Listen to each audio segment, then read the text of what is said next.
on your right. Right, exactly. It's an invitation to come speak along. We got one of our own that was a Yeah.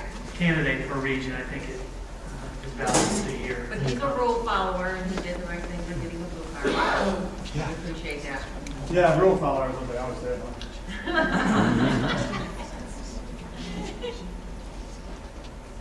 Lottie always gives me crap about having a bandana, so I gotta have a bandana with me up there. I was talking to Linda Meredith in the background. You guys want to do a minute of mindfulness and get up and stretch a little bit? That's my stand. That's all right. Mindfulness is a good practice. I am going to go off script a little bit because listening to you guys talk up here, I really don't envy the position you're in, but I agree 100% with Anthony Martin about who put us in this position. And quite honestly, we don't owe that man anything. The other thing I want to preface, and this is not in my notes, is everybody has to realize everybody's got a role to play here. There is pressure being put on superintendents again this year. There is pressure being put on board members again this year. I ask that you not attack them. I ask that you understand the pressures that are being put on them and the toolkits being delivered to them, and try to stand by them and support them and understand everybody's got to do what they have to do. What they just did recently in their support of me speaks volumes because of what they did knowing my stances. So, thank you. I stand before you tonight as both a man humbled by the outpouring of support and encouragement that I've recently received, and a man angered by the politics that have overtaken educational policy. I mean, it's hard to believe only like 9 days ago or something, I was in the assembly floor. So surreal. But I first and foremost want to publicly thank the Board of Education, the district, and so many in this community. And your support in the Region Chase was overwhelming. And to those who actively supported me, you need to trust me when I say this, your efforts were felt. I know a lot of people across the state thought they were ignored. But during and since, during and since this process, even just a couple days ago, I have been speaking to legislators, and over they say that your efforts were felt. So on behalf of so many that feel they do not have a voice, thank you all for being in the arena with me and providing one to the people who feel they don't have one, because you're part of that. You know, we start these meetings with a pledge, and yet throughout the state there are administrators, teachers, school employees of all types that are still afraid, literally afraid to speak. And in some cases they have been threatened and pressured not to even have public discourse about the very education policies that affect all of our children on a daily basis. Is that what we pledge to? I also recently read an article in which a Finnish childhood education professor said that they feel their mission as adults is to protect their children from politicians, and that they feel they have an ethical and a moral responsibility to keep big business out of their buildings.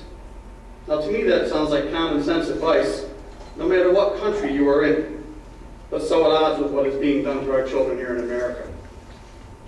Regarding the budget, I do not envy anyone on any Board of Education, but especially in areas such as ours. But I believe it is time that we, and that means all of us, no matter what stakeholder group you're in, involved in this community, that we united and took the battle to where I feel the real enemy lies, and that's Albany. We have a governor that has spent the past 6 years systematically starving our public schools. I have researched it, written extensively about it. For those of you with more information, just ask. This governor has failed to completely abolish the GEA, which took money from public education funds in order to balance the state budget. And this was a major promise he made in 2 gubernatorial campaigns, and yet it still exists. Now, I've seen this man push through an awful lot of stuff in an awful hurry. I find it hard to believe he hasn't been able to live up to this promise that he made twice. This is also a governor who has ignored the ruling of the New York State court system, in which it ruled that New York State had violated its own constitution regarding the education of our children. The state literally owes its public schools billions, with a B, of dollars, and yet neither Cuomo nor New York State have paid out one thin dime, and I hate to tell you, they probably never will. I think Trina said something to that effect earlier tonight. Last year, this governor attached his destructive and harmful education policies to his budget and browbeat many into passing it through nothing short of extortion. And that is how the Education Transformation Act of 2015 came to be. It is time for us to unite together. Because Albany, for the most part, has proven they will not listen. Although, now that I recall, some legislators did say that Albany and Mr. Cuomo do seem to hear one thing. I feel like I'm going to say Baltimore here. The opt-out movement. Parent refusals got their attention. Legislators have told me this, they are still telling me this. And they got Governor Cuomo's attention enough to change his rhetoric, but not yet his policies. Not yet. So while that sinks in, I want to get back to it later. I want to shift gears a little bit and address the assessment tests themselves, because I don't believe we have been dealt with in an entirely open and honest fashion again. When scrutinized more closely, the changes in the overall length of the test, to me, can best be described as minimal. The words teacher input, the way they're pitching it, to me, it also seems misleading, because all the questions are still essentially Pearson test questions. Not one question our children will get was actually written by any teacher. Unlimited time sounds great, but kids will still be sitting for the minimum of 4 to 6 hours for ELA and 4 to 6 hours for math. And I'm working with some special ed kids this year, and I can see some of those kids, and even our higher kids who are worried and stressed, they're going to try to do their best. I can see some of these kids sitting there for 8 hours if we let it happen. The moratorium is misleading as well. The only moratorium thing that's on is not going to be linked to the teacher's APPR. That's it. The scores can still be used to make decisions about teachers in certain instances. They will still be used to make decisions about kids and schools. Look no further than Syracuse, where 4 schools are going into receivership and controlled by the state. They're going to be keeping the data. If not, then why give the test? The data also is still being given to Pearson. Another thing you need to know is 50% of teacher evaluations are still tied to state-approved tests, but many parents and even some teachers are not even aware of what the tests are that are being used for this. So high-stakes testing still exists. We just don't know what tests are going to be linked to, and districts are going to have different things. And that also means that the unreliable VAM formula has not been gotten rid of either. Matter of fact, New York State is trying to have the case thrown out of court. If you want more information on that, I'll be happy to share it. In short, the Education Transformation Act of 2015 is still in act in New York State. It's still intact. Nothing really has changed. Then that gets complicated even further because the Governor and Commissioner Elia have both stated that it is a parent's right to opt out. They have recognized a parent's right to refuse these tests. Governor Cuomo himself in April of 2015, after his law passed, and I quote, "We passed a law that stops the use of the grades on the tests for the student. So the grades are meaningless to the student." He actually said they are meaningless to the student. So knowing all of that, perhaps that puts a different light on taking these tests to begin with. Now I'll revisit the statement from earlier. The parent-driven opt-out movement works, and the refusals work. And now I speak as an educator that is a NICET member in good standing. And I will not presume to speak for CSCA. That is not my place. That voice belongs to others. But I am a NICET member, employed by this community and its parents. So I consider this a FYI. You do need to know that just like last year, NICET has recently issued a statement that supports the parental choice to refuse these tests. However, what makes this year different from last, and this was just incredible to me over the weekend, just last week, local union affiliates have come out publicly in both supporting and in some cases actually working side by side with the parents in their region to support test refusal movement. Locals such as the Wappingers Congress of Teachers, the ISA Teachers Union, Levittown, and the Cherry Valley Springfield Teachers Association.